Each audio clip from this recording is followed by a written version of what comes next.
It's obvious.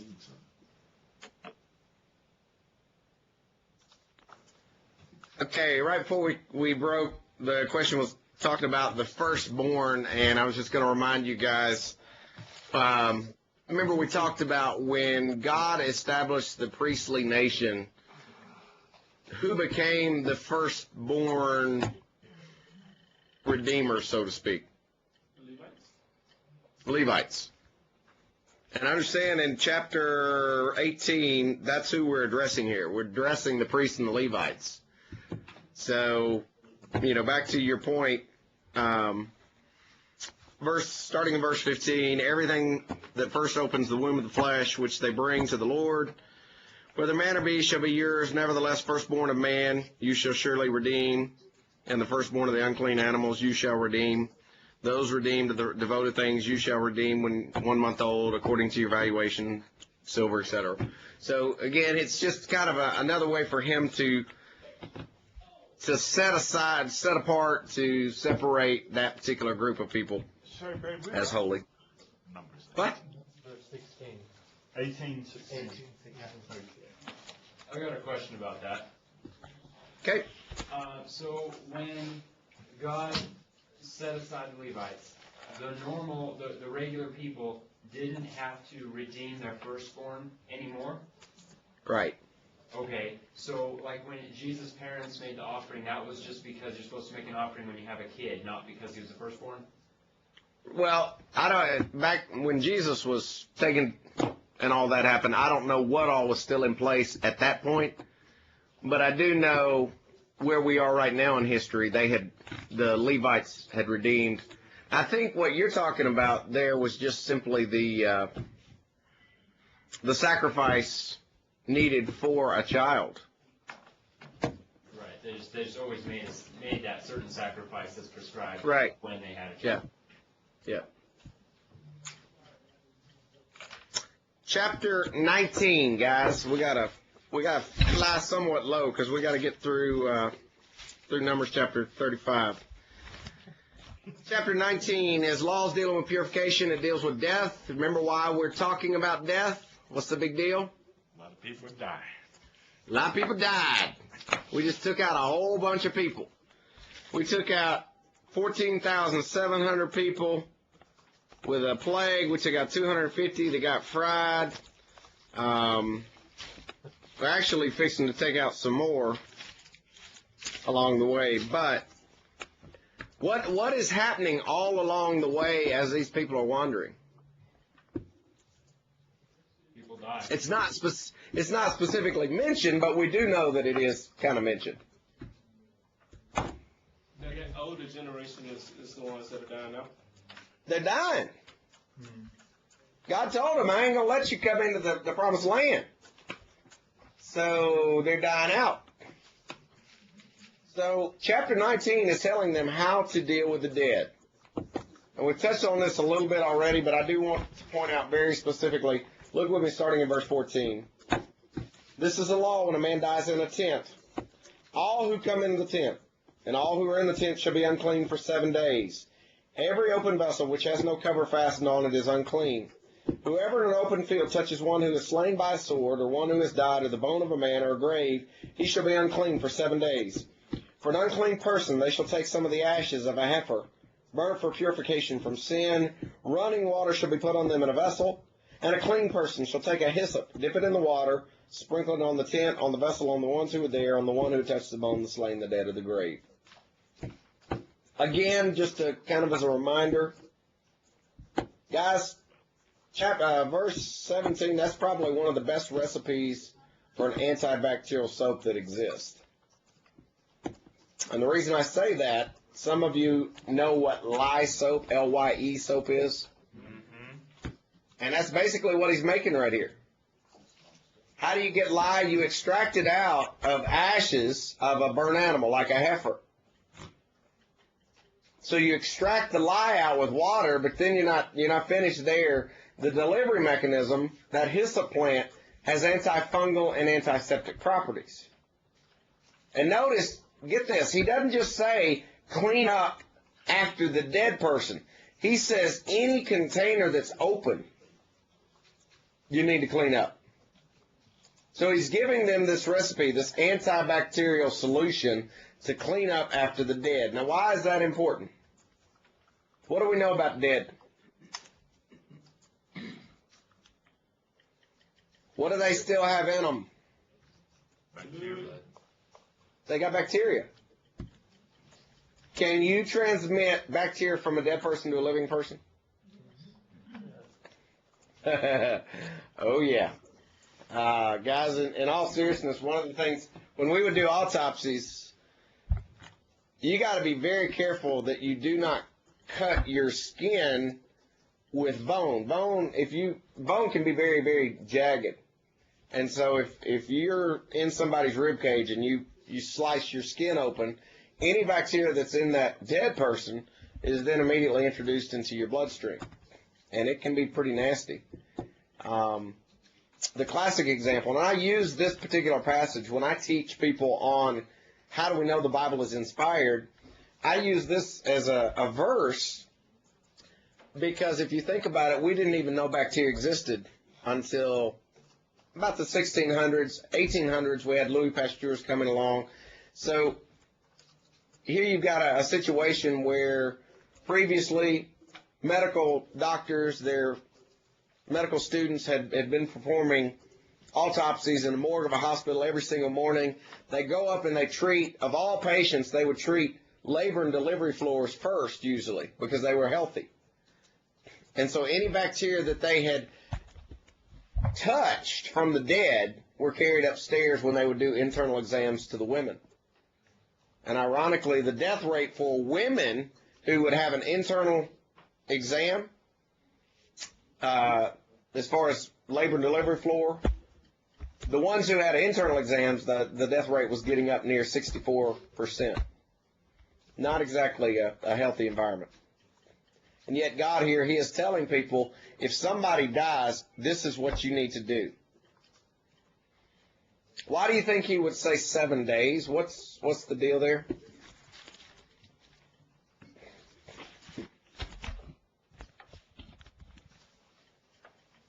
Make sure there's plenty of time for the bacteria to die off or to be taken care of by your own antibodies, your own immune system.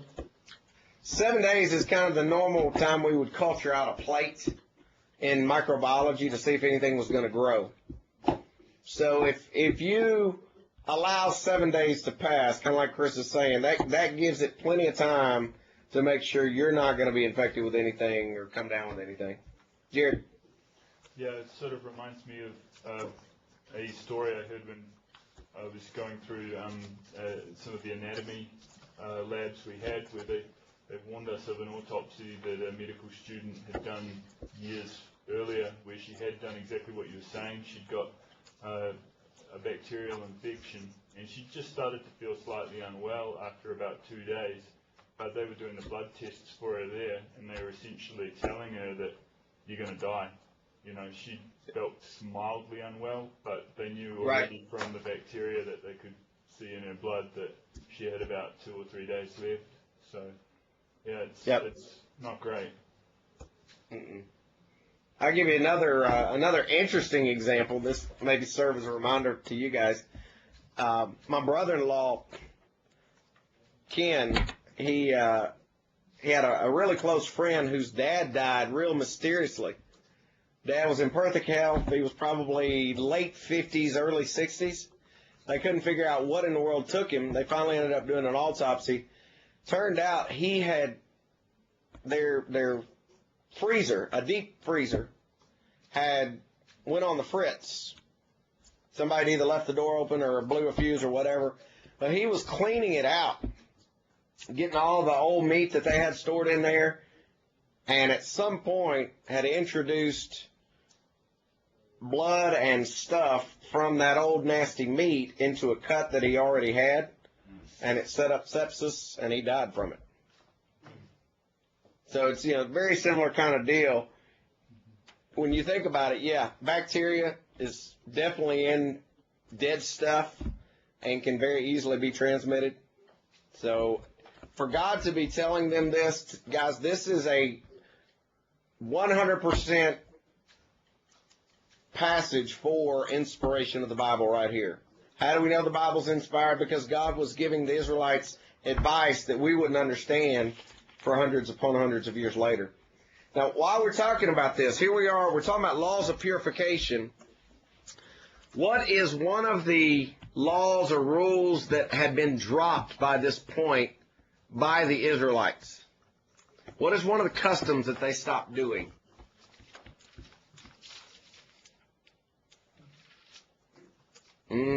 Brad's making y'all stretch. To do with the firstborn? Nope. No? Oh, they Turn don't- your Bibles to Joshua chapter 5.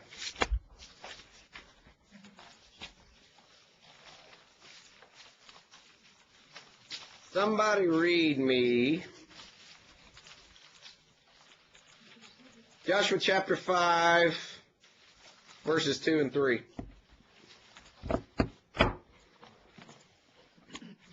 At that time the Lord said unto Joshua, Make these sharp knives, and circumcise again the children of Israel the second time. That's right.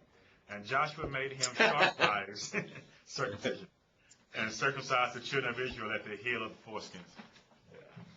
Okay, so they had basically stopped the process of circumcision at this point. So again, once they finally do cross over, they're going to have to reinstate that. Okay, any questions through on laws of purification, why they would do it, how they did it?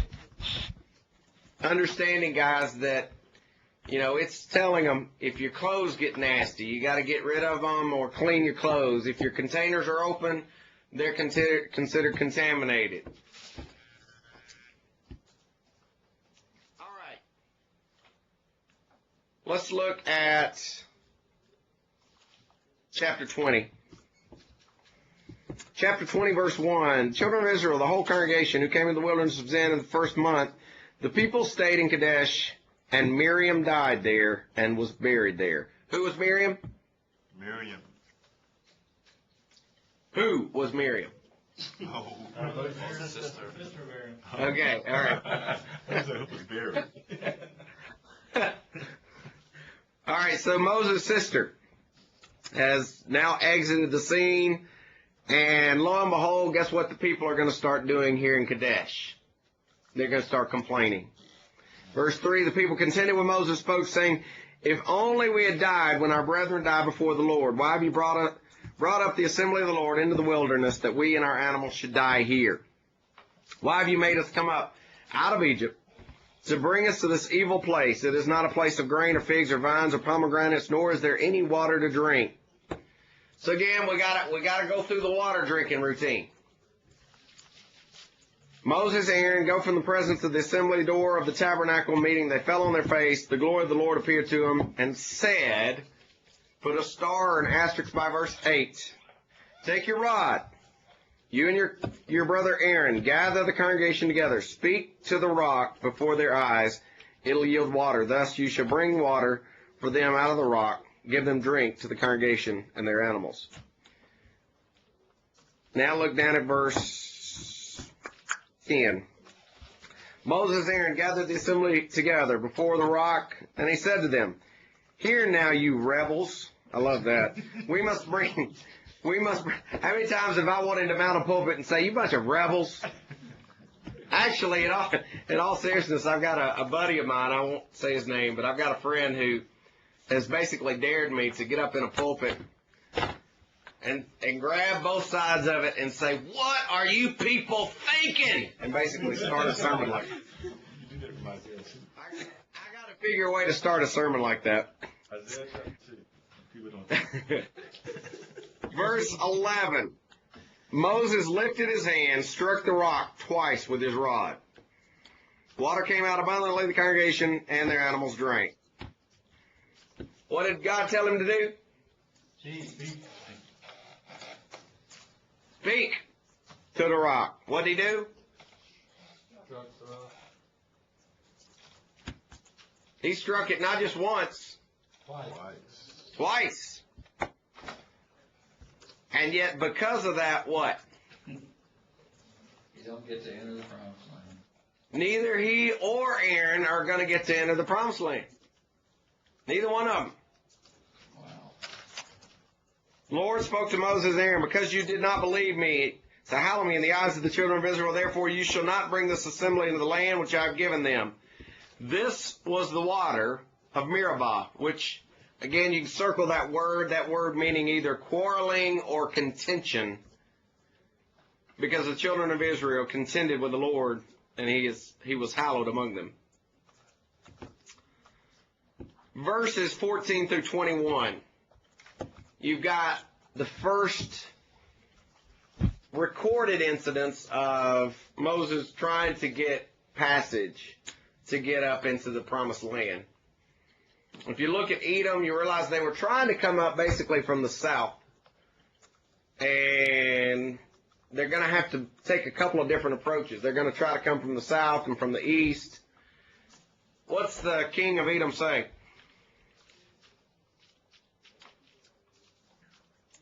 What's he tell them? You can't pass through. You shall not pass through. Verse 20. So Edom came out and went against them with many men and with strong hand. Thus Edom refused to give Israel passage through this territory, so Israel turned away from him. Is that going to come back to haunt them? Yes, no, maybe? Yes.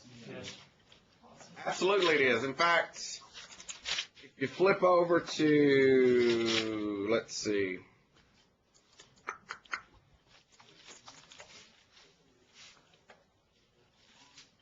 Looking. Starting in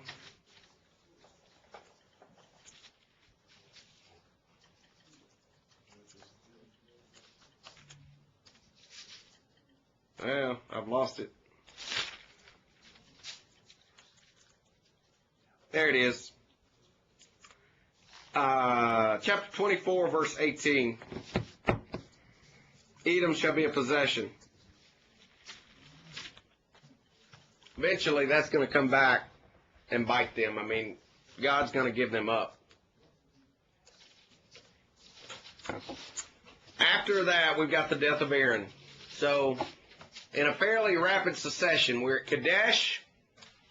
You guys remember the way we separated numbers was chapters 10 through 22 were basically the wandering years. So we're getting towards the end of the wandering.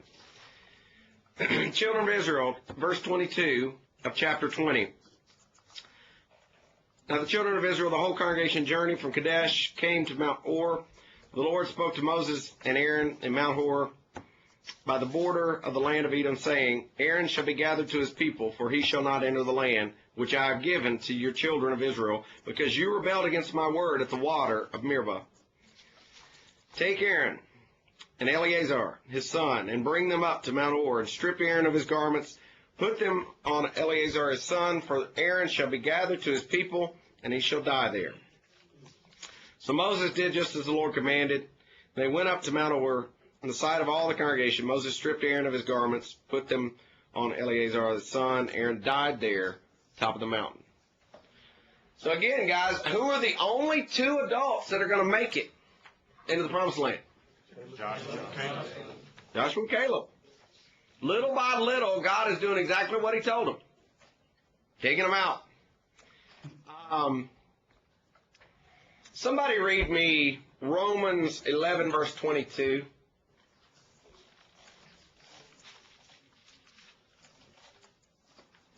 Therefore consider the goodness and severity of God on those who fell severity, but towards you goodness if you continue in his goodness. Otherwise you will be cut off. Okay. Paul here writing the Christians at Rome is basically saying, look at the goodness and the severity of the Lord. And that's kind of what we've got going on right here through these passages. In one hand, you see God giving them water. You see the goodness. In the other, you see the severity of the Lord. By the way, you're not going to enter the promised land. What would you say is the take-home message for somebody for chapter 20? 2 strikes and you're out. Okay.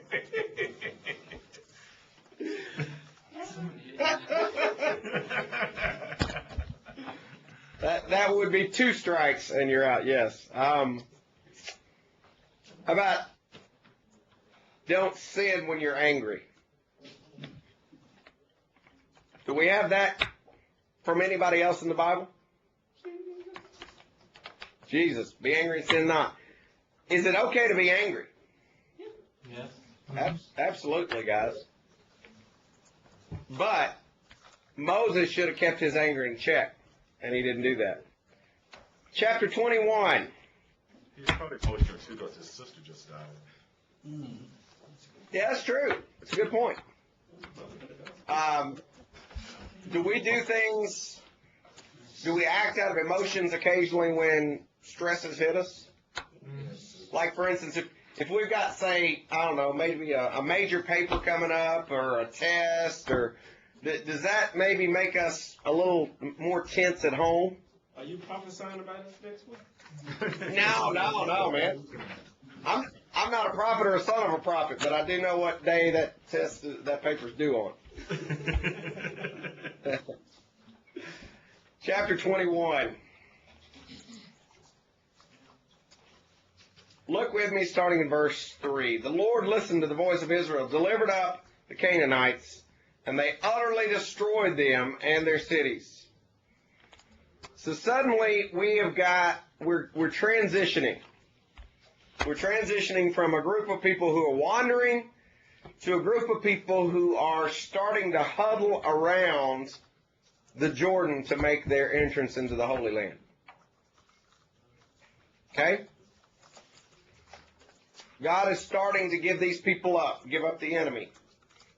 And yet, verse 4, they journeyed from Mount Or by the way of the Red Sea to go around the land of Eden. So the people became very discouraged on the way.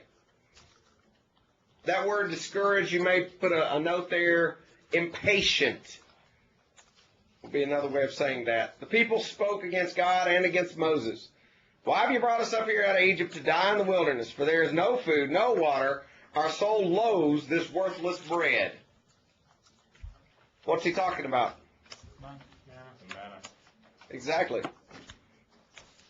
Guys, it blows my mind how many times in a relatively short period of time these people forget the kindness of God. And as a result, they experience the severity of God. So the Lord sent fiery serpents among the people. They bit the people. Many of the people of Israel died. Bottom line, don't make God mad. The Lord said to Moses, verse 8, make a fiery serpent, set it on a pole, and it shall be that everyone who is bitten, if he looks at it, shall live. So Moses made a bronze serpent. He put it on a pole, so it was, if a serpent had bitten anyone, when he looked at the bronze serpent, he lived. Again, basically God wanting the people to know, look, I'm in control. I am firmly in control. Not only can I send the serpents, I can make it where if you look at this bronze serpent statue, it'll take care of, heal you.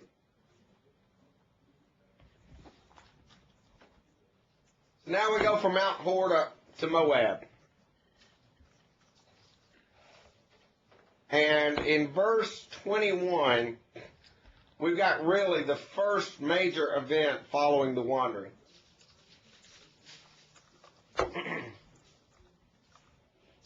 King Sihon is defeated. Somebody read to me verses 23 through 25.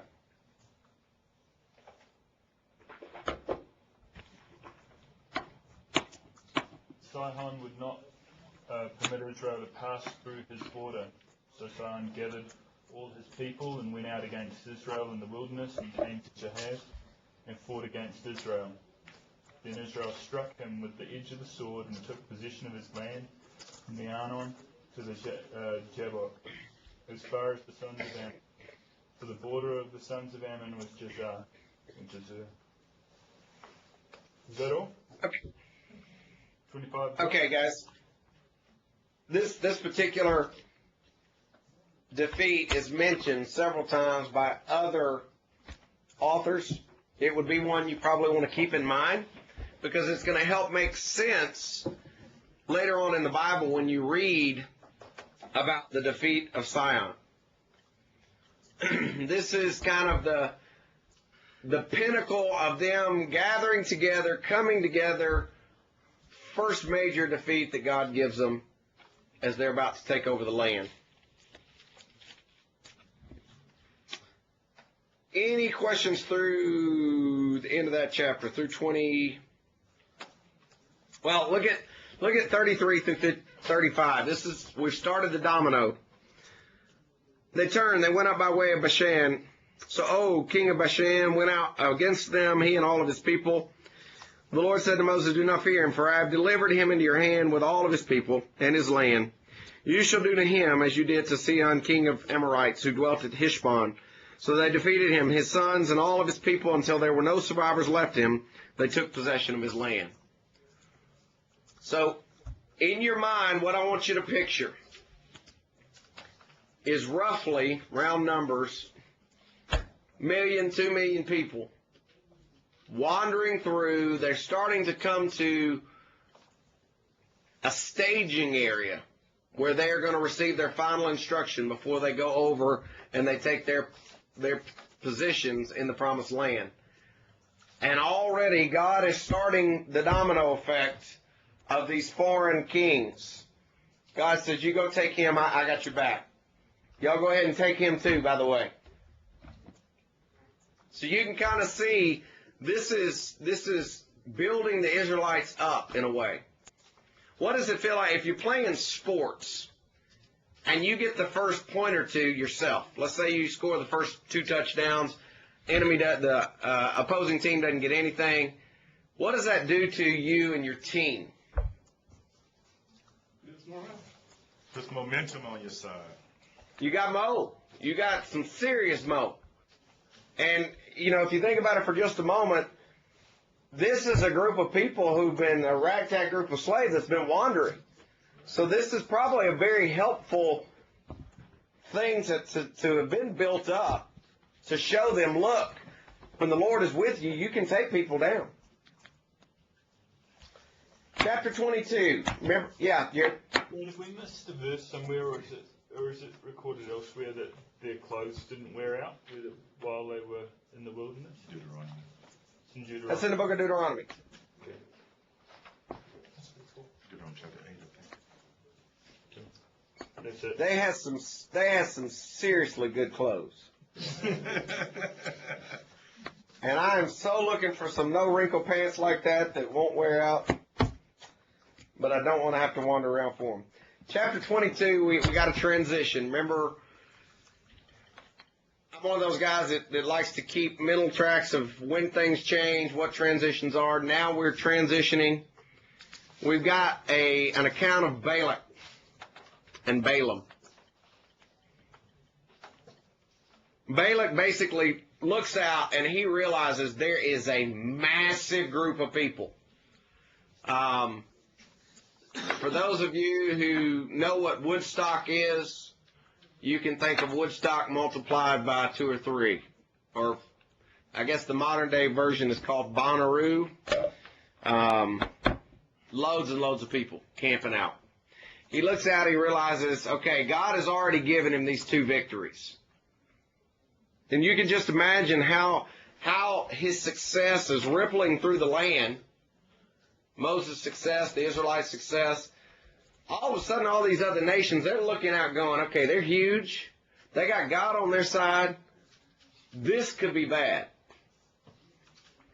So Balak says, you know what? I know there's a guy who can basically give blessings or curses. Send for him. His name is Balaam. What is Balaam's response the first time they come for him? They say, hey, we want you to come, and Balak wants you to basically deliver curses. What's he say?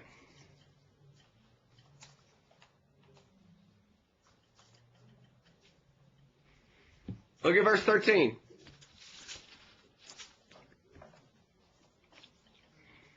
Balaam rose in the morning, and he said to the princes of Balak, go back to your land, for the Lord has refused to give me permission to go with you. He says, I ain't coming.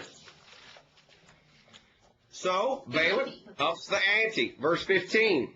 He sent princes more numerous and more honorable than they. Look at verse 18. Then Balaam answered and he said to the servants of Balak, though Balak were to give me his house full of silver and gold, I could not go beyond the word of the Lord my God to do less or more. Basically saying, look, I can only do what God tells me to do. Now here's the interesting part right here.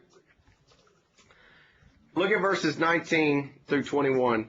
Now therefore, please you also stay here tonight. Apparently, for whatever reason, Balaam would get these visions or these the message from God at night. So each time they had to stay overnight. He says, stay here tonight that I may know what more the Lord will say to me. God came to Balaam at night and said to him, if the men come to call you and rise and go with you, let me start over. If the men come to call you, rise and go with them, but only the word which I speak to you, that you shall do. So what's the condition? You can go, but only do what I say do. That's one of the conditions, but what's the initial condition? They have to come to him. If the men come to you. If the men come to you, you can go. Now look at verse 21. So Balaam rose in the morning, saddled his donkey, and went with the princes of Moab. Did the men come to him? It doesn't say they did, does it? Which helps us understand the next portion of this. And that is God being mad at Balaam.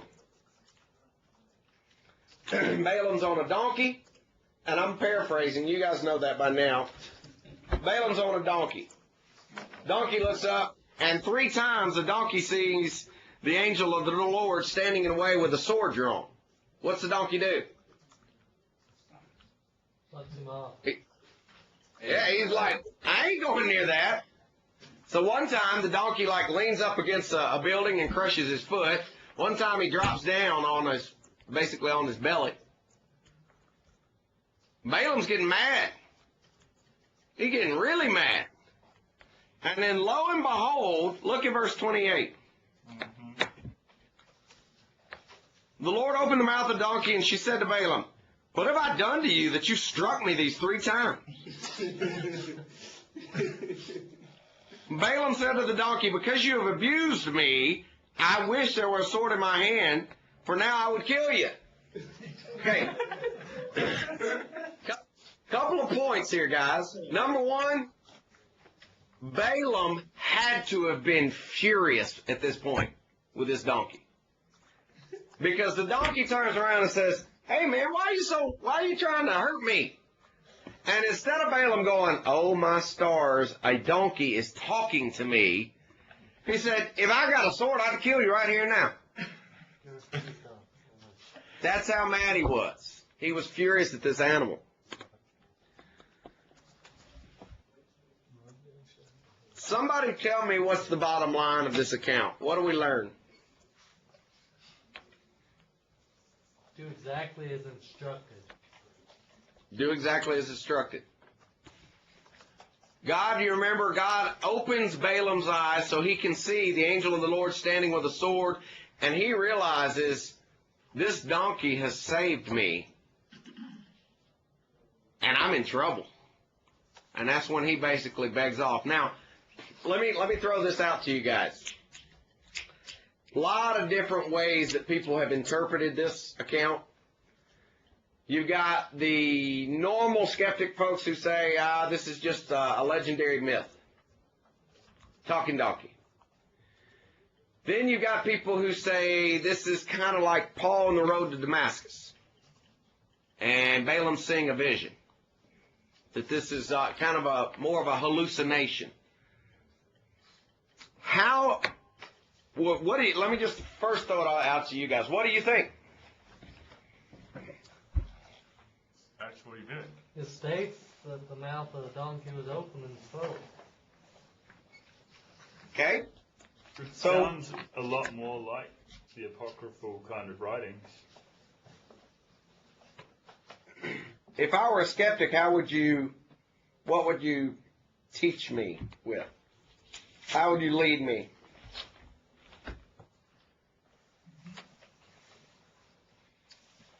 Y'all done forgotten one of Brad's rules. I said y'all forgotten one of Brad's rules. You let the Bible defend the Bible. Turn to 2 Peter chapter 2, verse 16.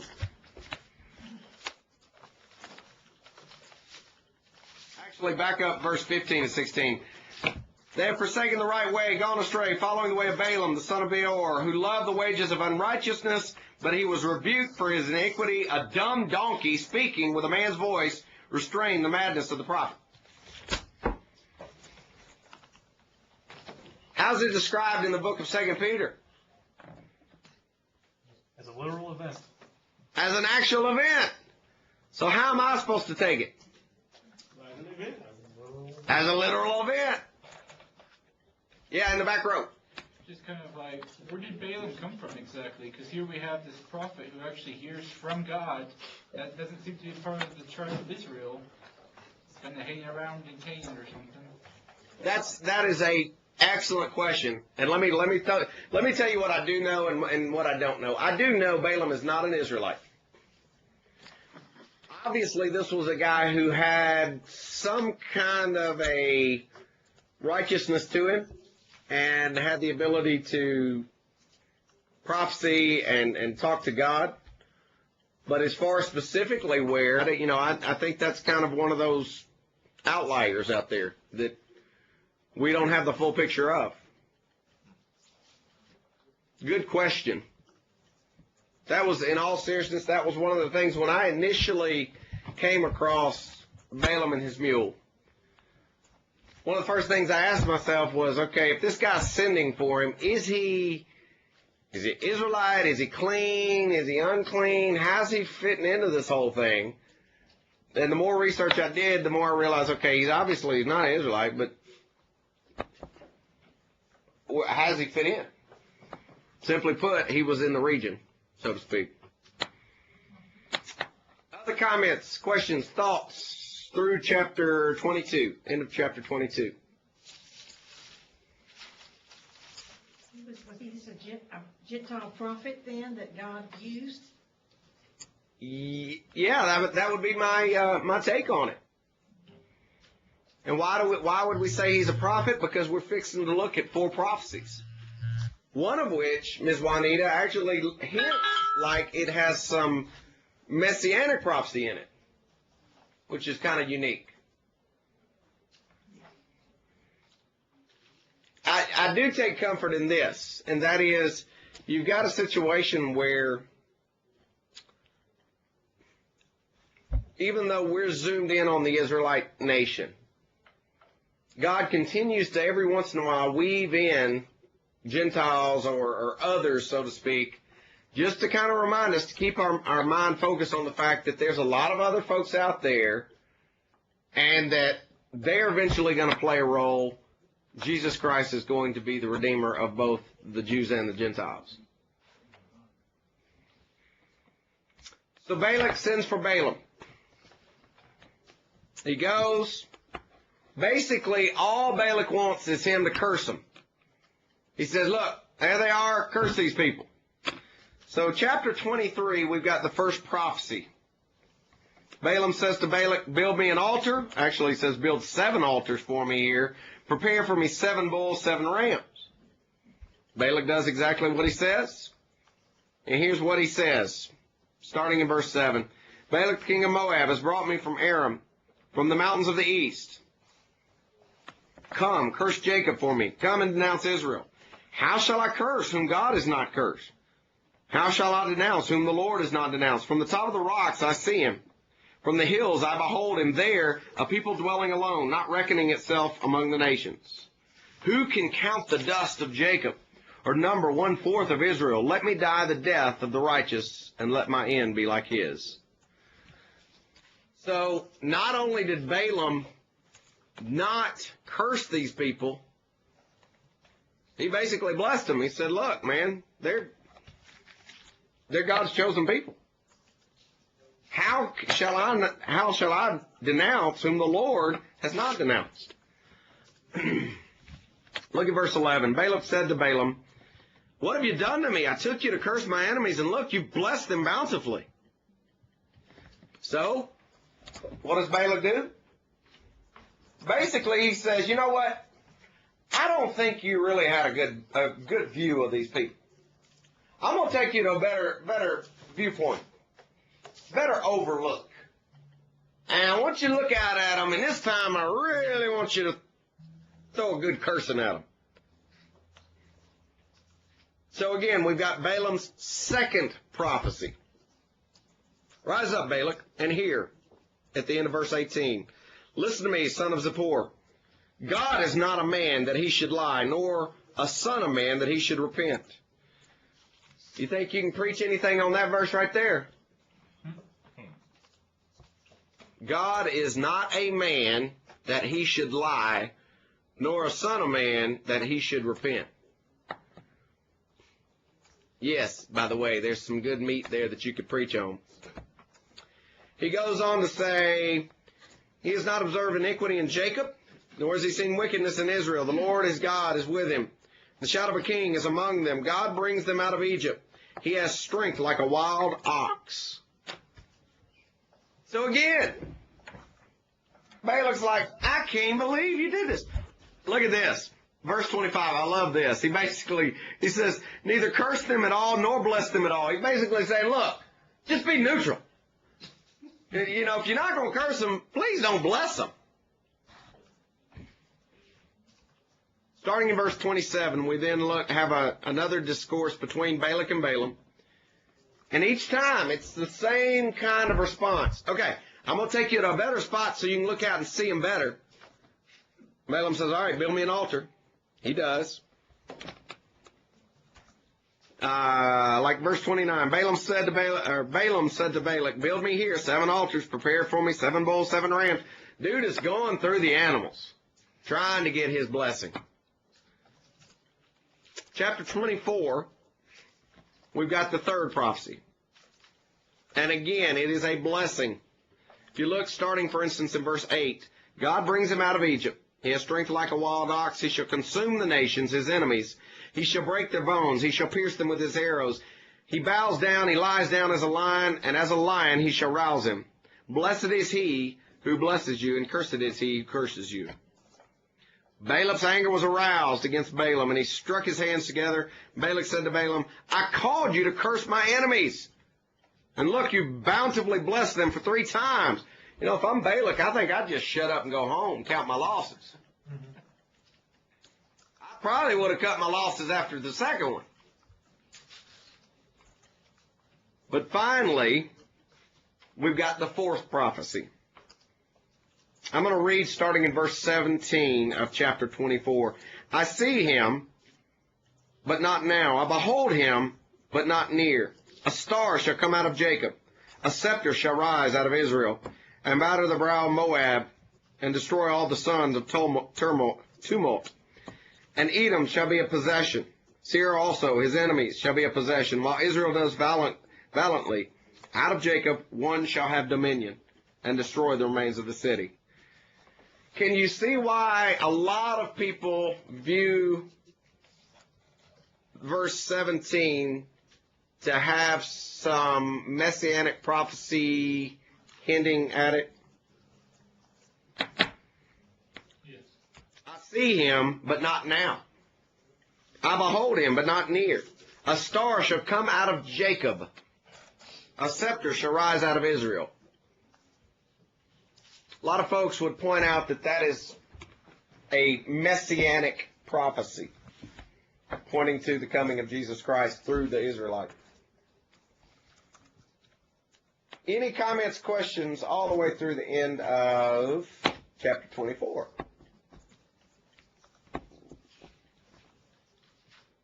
Okay, so again, just to get the big picture, remember, 22 ends our wandering. Now we are reorganizing, and we're about to get our final instructions before we go over into the land.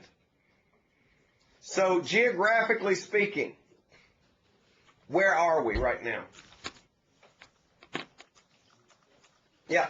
We're in the plains of Moab yet? Okay. Just about to cross what? Jordan. Jordan. So in your mind's eye, picture the Jordan. Plains of Moab over here. You got this massive group of people. And look at what happens in chapter 25. Now Israel remained in Acacia Grove, and the people began to commit harlotry with the women of Moab. Didn't take them long. They invited the people to sacrifice of their gods, and the people ate and they bowed down to their gods. So Israel was joined to Baal of Peor, and the anger of the Lord was aroused against Israel. The Lord said to Moses, take all the leaders of the people, hang the offenders before the Lord out in the sun, that the fierce anger of the Lord may turn away from Israel. Dude, that's pretty serious right there. But then it gets even better. Check this out. So Moses, verse 5, so Moses said to the judges of Israel, every one of you kill his men who were joined to Baal of Peor. And indeed, one of the children of Israel came and presented to his brethren a Midianite woman in the sight of Moses, and in the sight of all the congregations of the children of Israel, who were weeping at the door of the tabernacle of meeting. Now when Phinehas, the son of Eleazar, the son of Aaron, the priest, saw it, he rose among his congregation, he took a javelin in his hand, he went after the man of Israel through the tent, and he thrust both of them through, the man of Israel and the woman, through her body. So the plague was stopped among the children of Israel.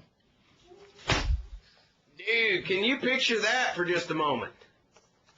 God takes a javelin and he shish kebabs them. Quite literally. Why did he do that? Purification. Getting right. What had just happened, guys? Think about it. You've got harlotry going on. You've got people worshiping Baal. God says, hang them up in the sun so that my anger won't be on you.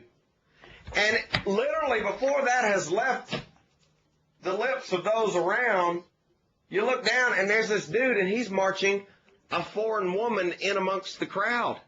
An unclean person. They realize, can't have it. Now, look very carefully with me at, let's see.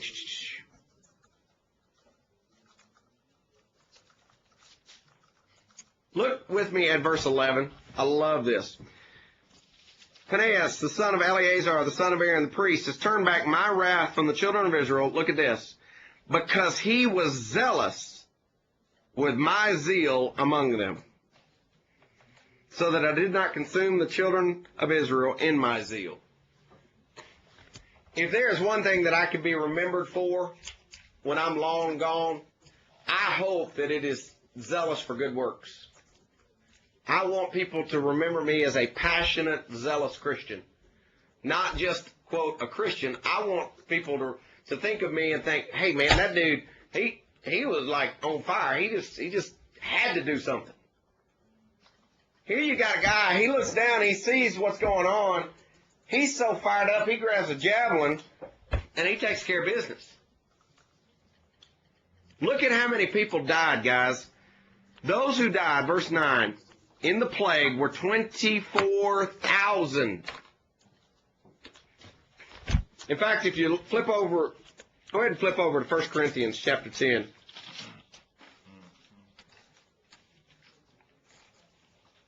1 Corinthians chapter 10, look at verse 8.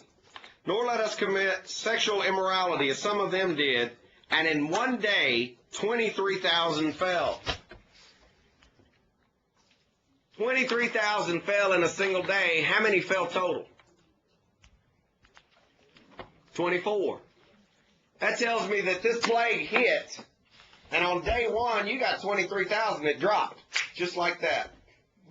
And then you had another 1,000 that were basically peripheral damage that died on out later. Again, you got 23,000 people. That's a whole lot of dead. Now we got to clean up the camp again. We got 7 days, people being outside the camp. We got to make us some lye soap. We got to clean up everything. Don't you wish these people would stop acting crazy? Sorry, Brad, what was the reference in the New Testament? 1 Corinthians 10, verse 8.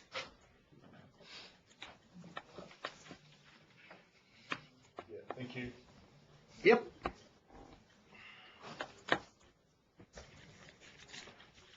Any comments or questions?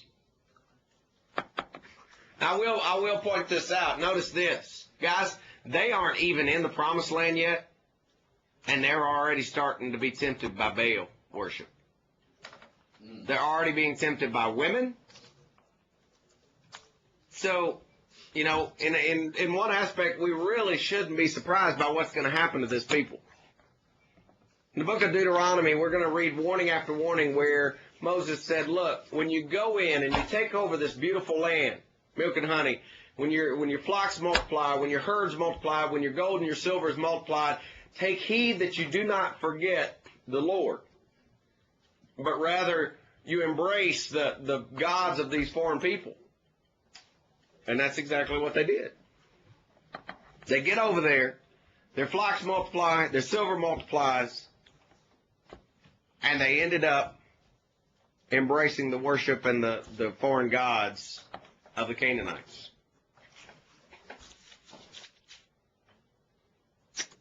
Questions or comments through verse 26? I would point out too, just as a kind of a, I always hate to use the word trivia because I don't think there's anything in the Bible that is trivia, although some of the facts are less maybe as important as others. Notice at the end of chapter 25, it gives us the name of these two that were killed. Not really 100% sure why, other than, you know, that's, there again, if you're going to preach something, you now got names to call these people.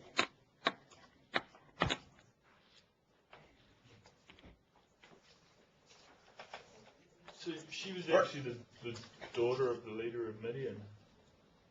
Yeah. So was there any repercussions for that? Oh, dude. I mean, think about where we're fixing to go. God tells at the end of the book of Numbers, he basically says, I want you to go take over, and I want you to clean house. I want you to take out everybody. If you don't take out everybody and all their high places and all their idols and all of their graven images, they're going to become as thorns to you. They're going to become as whatever, you know, he keeps kind of hinting to the fact that if you don't take care of them now, they're going to come back and haunt you. And lo and behold, do we find them going to battle with the Moabites and the Midianites and the Canaanites? Yeah, absolutely. It's a constant battle for the next few years. So, yeah, this one's coming back. Second census of Israel starts in chapter 26. And if you look, if you guys have got your Smith book in front of you, flip over to 460. 460, it gives you the census figures before the wanderings, after the wanderings, and the percent of difference. Interesting, there's not a real clear pattern other than the fact that overall it does go down. The tribe of Simeon goes way down. Overall, they go down 0.3%. From 603,550 to 601,730. And you look at that and you say, wait, that's not that many. Remember, guys, population doubles roughly every 35 years, so they should have been far, far more than this. The reason they're not is because the older generation died out. Or is dying out, I should say.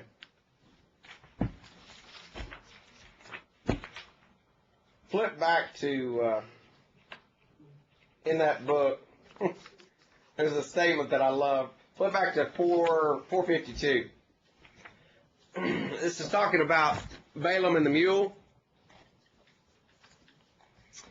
says interpreters have responded in 4 ways to this narrative of talking donkey. Most regard the narrative as legendary. Others laud the narrative as containing a profound truth, encapsulated in a form which could be grasped by the people of antiquity. Notice this. He who follows his own will in the opposition of God has less spiritual discernment than a donkey.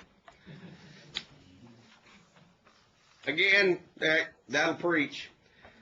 Others have seen here an internal subjective experience on Balaam's part. He heard the donkey talk while a vision or a dream. Finally, some emphasize the words, the Lord opened the donkey's mouth. So, if you want a little backing on how to interpret that, again, the Lord opened his mouth, and we see a New Testament scripture that backs it up. I'm not going to spend really any time looking at chapter 26, just because that's counting. That is a chapter in which we're looking at the numbers of the people. We've got a very nice, easy-to-read chart in James E. Smith's book. Chapter 27 gets into inheritance laws. You guys probably all are familiar with the account where you've got daughters who come before Moses who say, look, our father died in the wilderness, verse 3, but he was not in the company of those who gathered together against the Lord in the company of Korah, but he died in his own sin. He had no sons. So why should the name of our father be removed from among his family because he had no son? Give us a possession among our father's brothers. So Moses consults the Lord. We get all the way down to 7. The daughters of Zelophehad speak what is right. You shall surely give them a possession of inheritance among their father's brothers. Cause the inheritance of their fathers to pass to them. So God here is laying out inheritance laws, especially given the land. We're going to see that this land is going to be staying with the family in the promised land once they go over and they do the lottery. All right. Aaron's dead. Moses knows he's not going to make it. So what do we got to do now? Find a replacement for Moses. We got to have a new leader. And that's what we do in the middle of chapter 27. Joshua.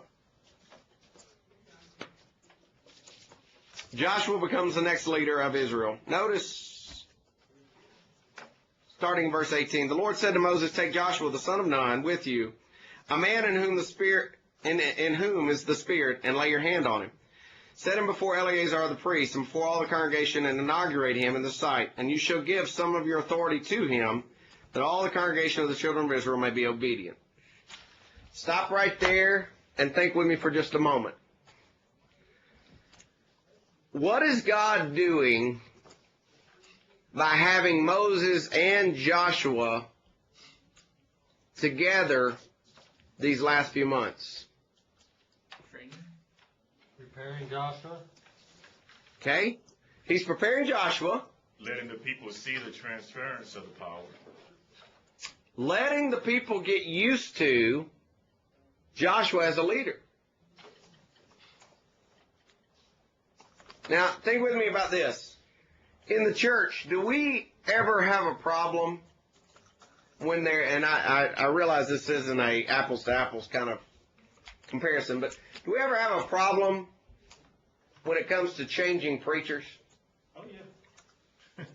Oh, yeah. What is the normal method for changing preachers?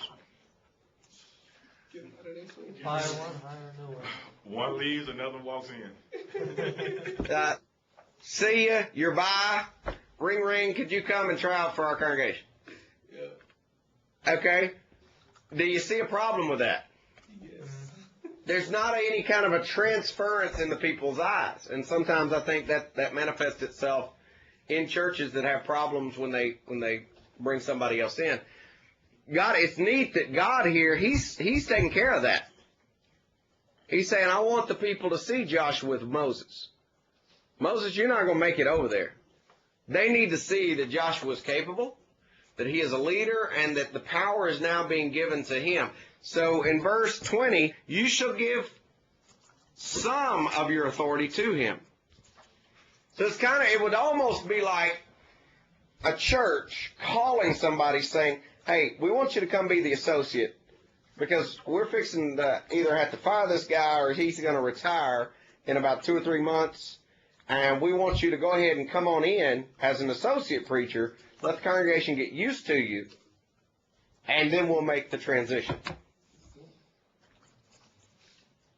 You see the wisdom in that?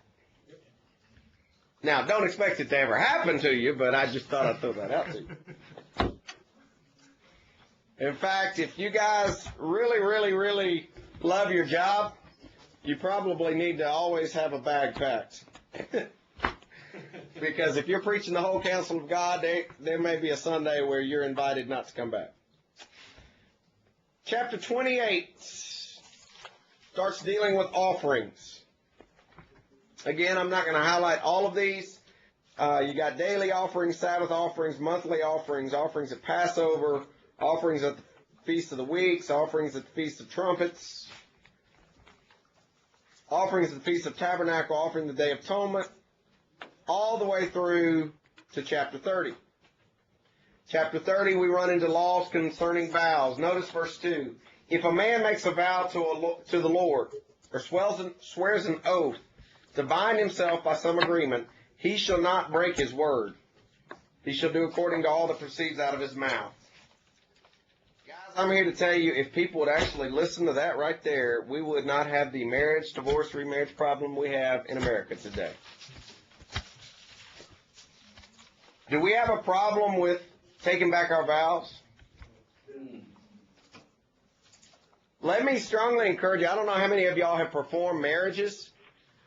In all seriousness, make sure you tie like a double knot in that wedding ceremony.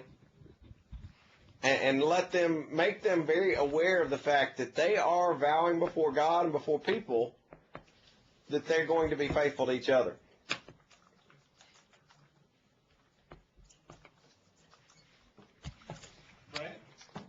Chapter 31, yes. I just want you to know that my wedding we did it in Spanish and English, so she couldn't get out of it and I couldn't.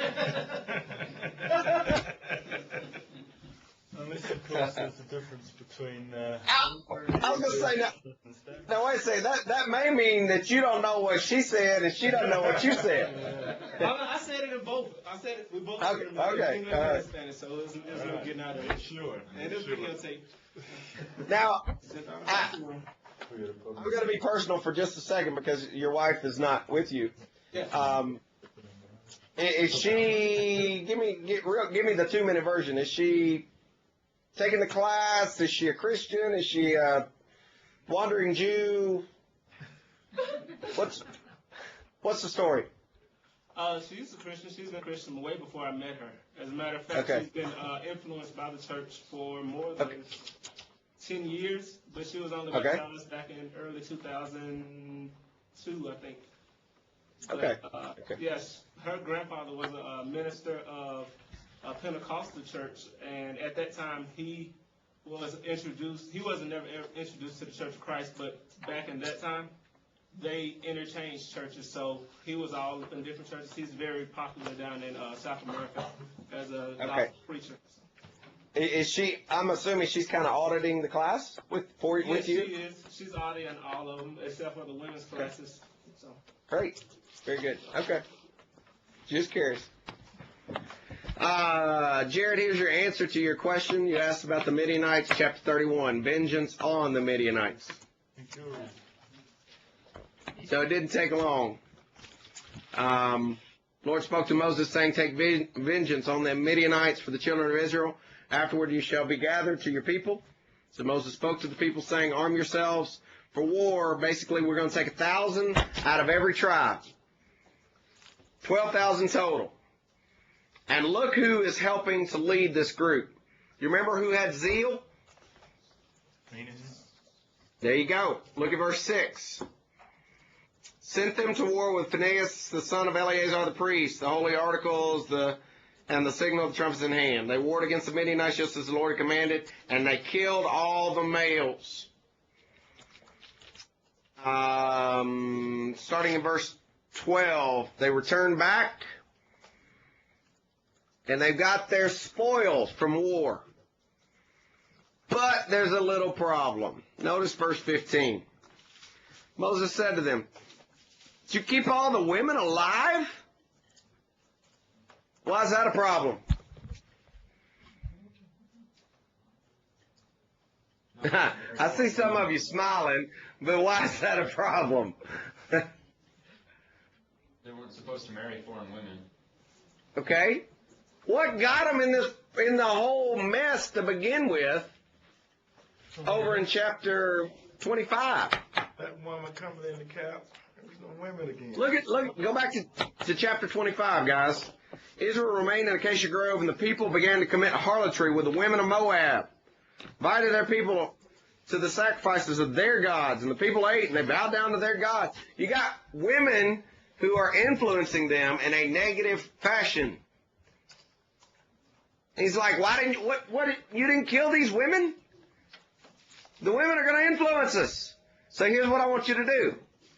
I want you to kill the women who have not known a man intimately, and I want you to take out every male baby or infant.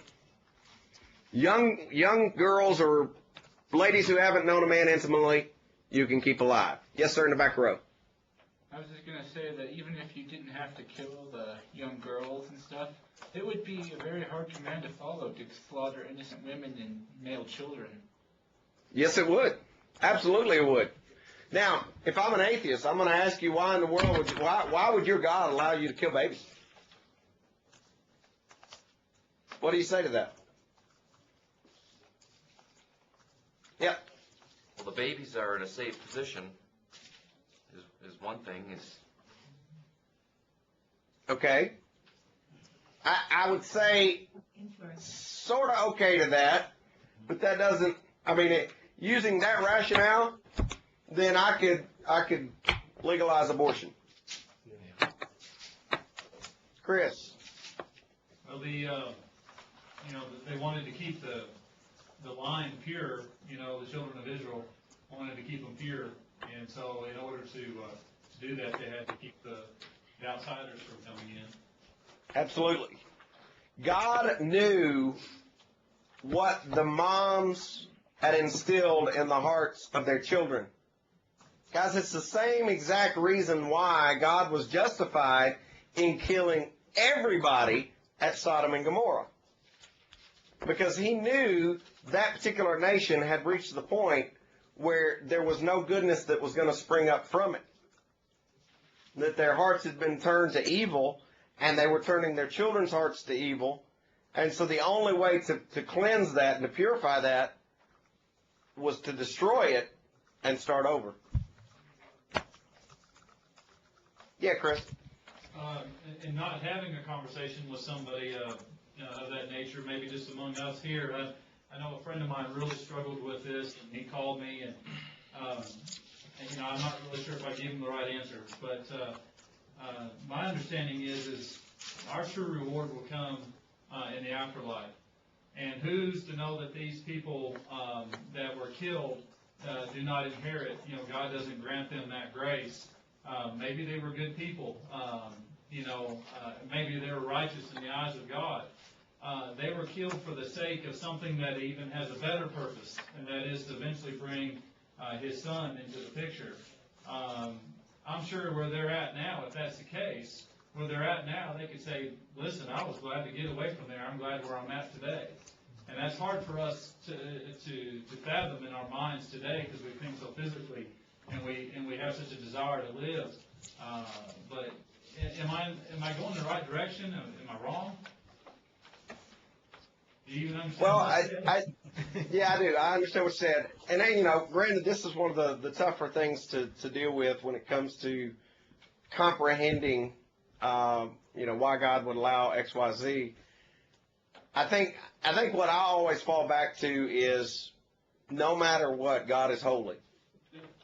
And a holy God cannot be around sin. And even though in our minds we don't quite grasp or comprehend that, he does. And he is, everything that he commands and approves of and does is ultimately good. Therefore, if he made this decision, even though it may not make complete sense in our minds, we got to realize it was good. His decision to annihilate Sodom and Gomorrah, even though we may look at that and think, well, there may have been an innocent baby there. Ultimately, his decision was a good decision because God does not make bad decisions. I mean, everything he does is good. Is there going to be grace for somebody that was innocent? Thankfully, that's his job. I don't get that. I don't have that prerogative. I don't know. I really think that anytime I read about God sending the people into the promised land and wanting them to totally annihilate it, I think of cancer or an infection. And if you don't get rid of every cell of that cancer or that infection, what's it going to do? It's going to come back. In the back.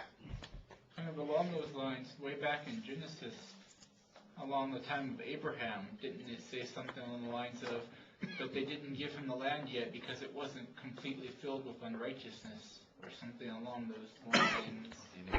Iniquity, yeah. Yeah, They weren't yes. filled with iniquity yet. So does that imply that right now they are completely filled with iniquity? I would say so. I'd say we're right on the cusp of it. Jared.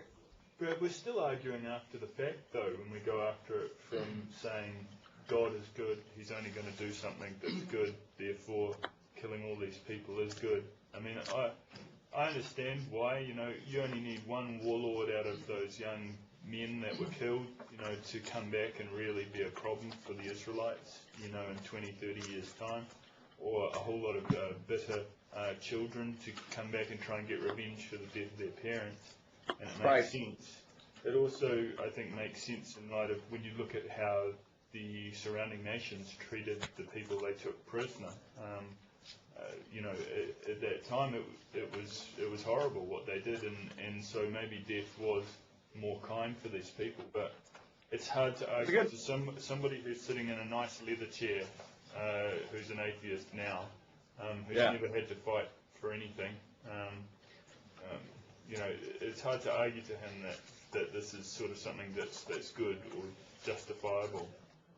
Yeah. It is. This is one of the tougher questions. If anybody, like faith to understand it. partially. Yeah. To me, it is a. All right. Here's the way I would encourage you guys to think about it mentally. In the opening book of Numbers, we had a cleansing process for the Israelites to get them clean, to be ready to have the tabernacle.